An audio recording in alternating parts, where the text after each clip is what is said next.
Seguimos con Brújula Internacional.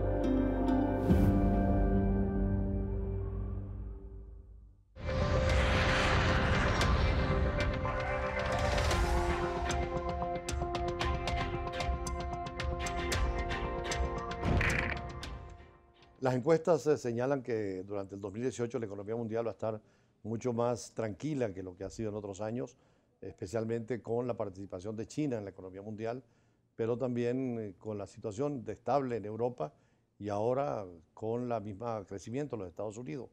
El petróleo seguirá siendo un factor importante en la economía mundial, pero es muy árabe el petróleo en definitiva, ¿no? Sí, realmente los mayores productores del mundo son árabes, la mejor calidad de petróleo del mundo es árabe, aunque últimamente, por ejemplo, comparten el primer lugar Estados Unidos, Rusia y Arabia Saudita, alrededor de 10 millones de barriles cada uno. Sin embargo, el mundo árabe tiene 10 millones en Arabia Saudita, 4 millones en Irak, 4 millones en, Cuba, en Irán, creo que más de 3 millones en Cuba. Es decir, muchos países que van levantando la producción y es un crudo muy liviano. Es como dijo Gustavo Coronel.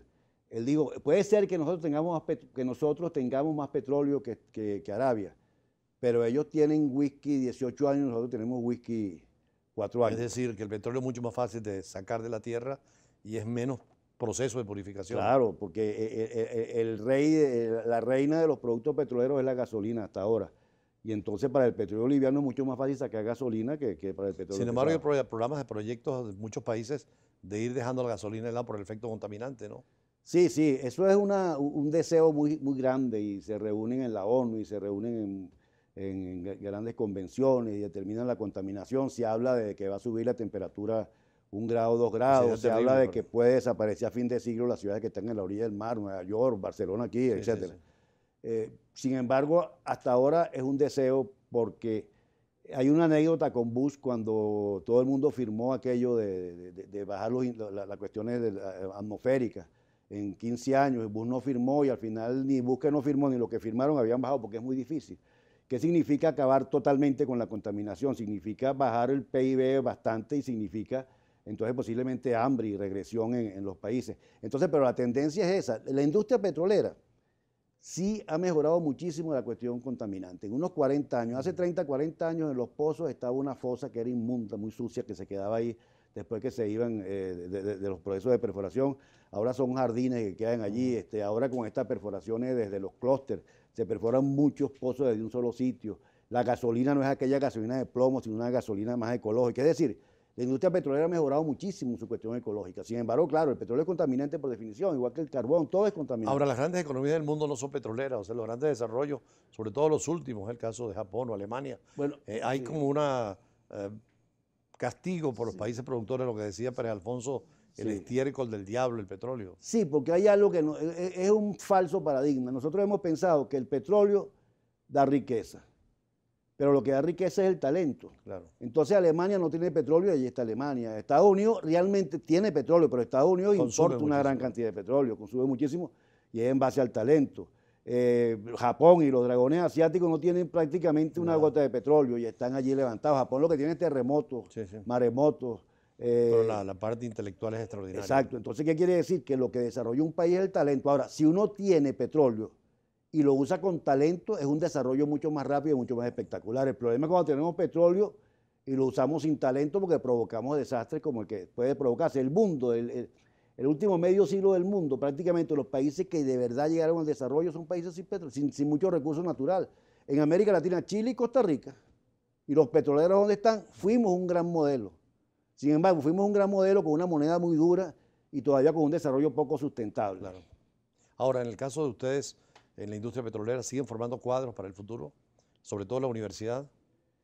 Aquí siguen habiendo magníficas universidades con ingeniería de petróleo y la Universidad Central, bueno, sigue siendo maravillosa, igual que la ULA, igual que la Universidad Oriente, a pesar de todas las limitaciones, forman muchachos muy buenos que, bueno, serán los líderes de la industria petrolera en los próximos 20 años, que 20 años pasan volando. Sobre todo en el proceso que es variado, ¿no? De etapas de la industria del petróleo. Sí, sí, porque no solamente la escuela de petróleo, sino la escuela de química, también la escuela de economía, es decir, muchas escuelas que tienen que formar profesionales del petróleo, la exploración, las etapas, la fase de la cadena de valor son exploración, producción, refinación y transporte. En cada una de esas fases hay que explorar mucho para poder producir en el futuro. Si no exploramos pozos, ¿cómo producimos? Y tenemos que montar muchas refinerías para que esa producción, refinería de calidad, esa producción logre llevar los productos para que se comercien, pues. Esas inversiones hay que hacerlas a todos los niveles, por eso es que se requiere una gerencia espectacular en la industria petrolera. Ahora, ¿qué sucede? El petróleo sigue creciendo, creo que a casi 1 millón de barriles diarios se incrementa la demanda, que esas son cifras que varían, pero también el carro eléctrico sigue creciendo. Sin embargo, los números hasta ahora dicen que eso podrá ser muy significativo en el 2040, aunque puede suceder como sucedió con el bombillo. Cuando Edison inventó el bombillo no le avisó a nadie y acabó con la industria petrolera del siglo XIX, cuya misión era alumbrar al mundo. Ahorita nuestra misión es mover al mundo. Las energías alternas, ¿qué papel juegan en todo esto? Porque se habla mucho de la biomasa, de la eólica, de la marina. Todas son muy importantes. El gran problema es que ninguna ha logrado hacerse sustituta de la gasolina porque se requieren 3 factores. 1, menos contaminante; 2, mayor generación de energía; y 3, más económica. Cuando alguno de esos sea más económico, más contaminante Pero para producir electricidad, sí, algunas de ellas pudiera ser directa, ¿no? La producción de electricidad, como es la parte nuclear. La energía nuclear sería maravillosa. Es más barata, ¿no? Sí, pero el gran problema es el esquema de Chernobyl y Fukushima. O sea, el manejo de los desechos, a la gente ¿no? le aterra. A la gente le aterra la energía nuclear y por eso... ¿Y los grandes desarrollos eólicos?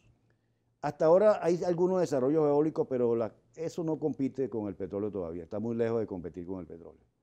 Toda esa, la solar... La hidráulica es una realidad. ¿Ah? La hidráulica. Sí, pero la hidráulica no compite con el petróleo. Es decir, la hidráulica... ¿Nosotros cuánto producimos por hidráulica en relación con el petróleo que quemamos?